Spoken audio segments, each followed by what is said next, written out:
الحمدللہ وحدہ لا شریک لہ والصلاۃ والسلام علی من لا نبی بعدہ۔ پارہ نمبر 4۔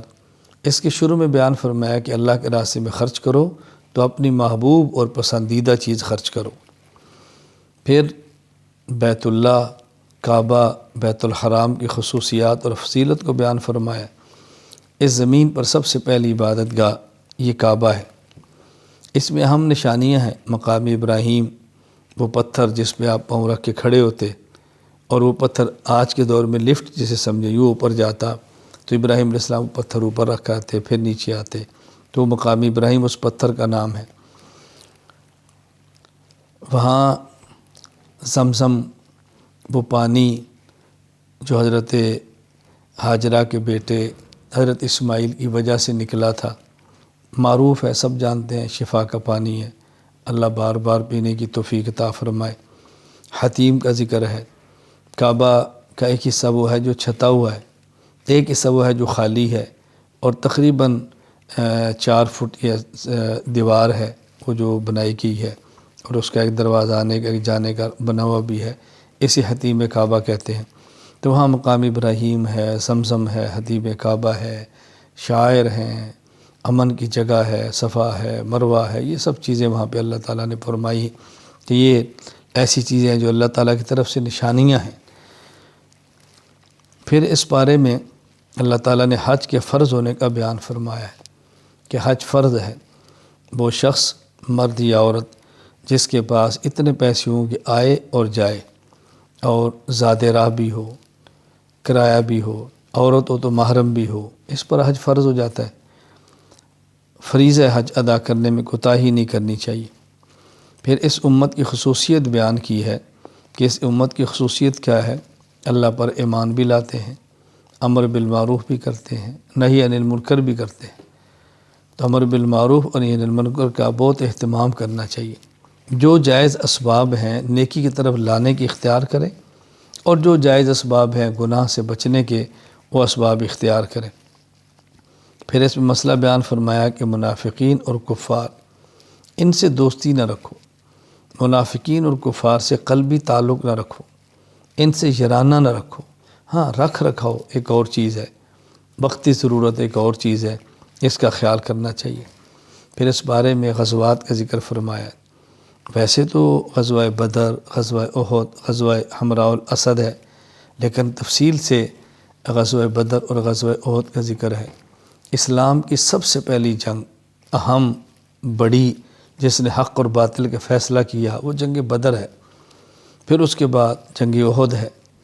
تو ان غزوات کا تذکرہ فرمایا، اور ان غزوات کے ذکر کرنے کا بنیادی مقصد بھی یہ ہے کہ اسلام جہاد ہی سے غالب ہوتا ہے، اسلام جہاد سے غالب ہوتا ہے۔ تو غزوات کو تفصیل سے بیان فرمایا ہے۔ پھر اس کے آخر میں، یعنی سورہ آل عمران کے آخر میں، اہل ایمان کو حکم دیا ہے، یا ایھا الذین آمنوا اصبروا ورابطوا، کہ دیکھو تم صبر بھی کرو، ڈٹ جاؤ، سرحدوں پر پہرے دو، استقامت کے ساتھ کھڑے رہو، حکم دیا گیا ہے۔ اللہ تعالی ہم سب کو ہمت، قوت اور طاقت عطا فرمائے کہ دین اسلام کی حفاظت کے لیے ہمیں ہر وقت کھڑا رہنا چاہیے۔ اللہ تعالیٰ نے سورت کے آخر میں حکم دیا ایمان والوں، یا ایھا الذین آمنوا اصبروا وصابروا ورابطوا واتقوا اللہ لعلکم تفلحون۔ اصبروا، صبر کرو، وصابروا، دشمن سے مقابلہ ہو تو ڈٹ جاؤ، ورابطوا، محاذوں پر پہرے دو، واتقوا اللہ، اور ہر معاملے میں اللہ سے ڈرتے رہو، اسی میں تمہاری نجات اور کامیابی ہے۔ اللہ تعالی ہمیں احکام شریعت اور عمل کی توفیق دے، شریعت کی حفاظت کے لیے پہرے دار بننے کی توفیق عطا فرمائے۔ سورۃ النساء، نساء کہتے ہیں عورتوں کو۔ تو اس میں چونکہ اللہ تعالیٰ نے خواتین کے متعلقہ احکام بہت بیان فرمائے، تو سورت کا نام سورۃ النساء رکھ دیا گیا۔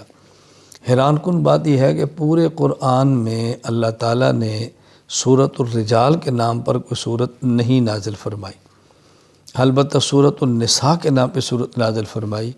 کس قدر عظمت دی ہے عورت کو کہ ان کے نام پہ سورت نازل فرما دی ہے۔ اب اس پروپیگنڈے سے متاثر ہونا کہ اسلام عورت کو عظمت نہیں دیتا، اسلام عورت کے حقوق کا خیال نہیں کرتا، یہ بہت بری بات ہے۔ میں سمجھتا ہوں اسلام نے خواتین کی عصمت بیان کی ہے، حقوق بیان کیے ہیں، کوتاہی ہماری ہے کہ ہم اسلام پر عمل نہیں کر رہے، ورنہ اسلام نے سب کچھ دے دیا ہے۔ اس میں کئی ایک احکام بیان کیے ہیں۔ ایک مسئلہ بیان کیا تعدد ازواج کا، یعنی ایک سے زائد نکاح۔ یہ بات ذہن نشین فرما لیں، ایک سے زائد نکاح کرنا جائز ہے، ضروری نہیں ہے۔ اگر اس شخص کے پاس ہمت، طاقت ہو، اسباب ہوں، عدل کرتا ہو، تو ایک سے زائد شادیاں کرنے والا ایک شادی کرنے والے سے افضل ہے، جس میں کوئی شک نہیں ہے۔ لیکن حقوق ادا نہ کرے تو مواخذہ بھی بہت سخت ہے۔ پر خلاصہ یہ ہے کہ ایک سے زائد کی اجازت دی گئی ہے۔ اپنے حالات اور ماحول کو دیکھ کر آپ ذرا خیال کریں، ایسا کہیں نہ ہو کہ آدمی دوسری شادی کرے تو پہلی کا جو معاملہ ہے وہ ذرا نامناسب ہو جائے، خاندانی نظام تباہ ہو جائے۔ ہر بندے میں اس کی سکت اور ہمت نہیں ہوتی۔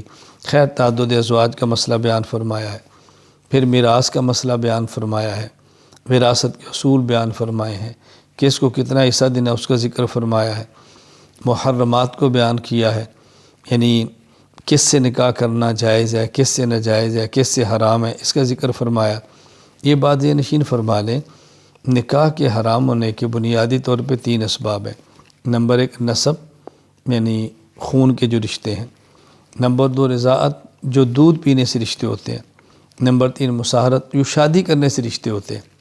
جس طرح کسی عورت سے نکاح ہو گیا ہے، رخصتی ہو گئی ہے، تو اس کی والدہ سے نکاح نہیں ہو سکتا، تو یہ مصاہرت کی وجہ سے ہے۔ تو یہ بنیادی 3 قسم کے اسباب ہیں، باقی تفصیل سے بتا دیا ان محرمات کو۔ اور پھر حرمت متع کو بیان فرمایا ہے کہ جس طرح زنا حرام ہے اسی طرح متع حرام ہے، اور متع زنا ہی ہے، کوئی الگ چیز نہیں ہے۔ یہ بات اچھی طرح ذہن نشین فرما لیں۔ اللہ تعالی ہمیں حلال کو حرام سمجھنے کی اور حرام کو حرام سمجھنے کی توفیق عطا فرمائے۔ اللہ تعالی ہمیں حرام سے بچائے اور اللہ تعالی ہمیں حلال عطا فرمائے۔ آخر دعوانا ان الحمد للہ رب العالمین۔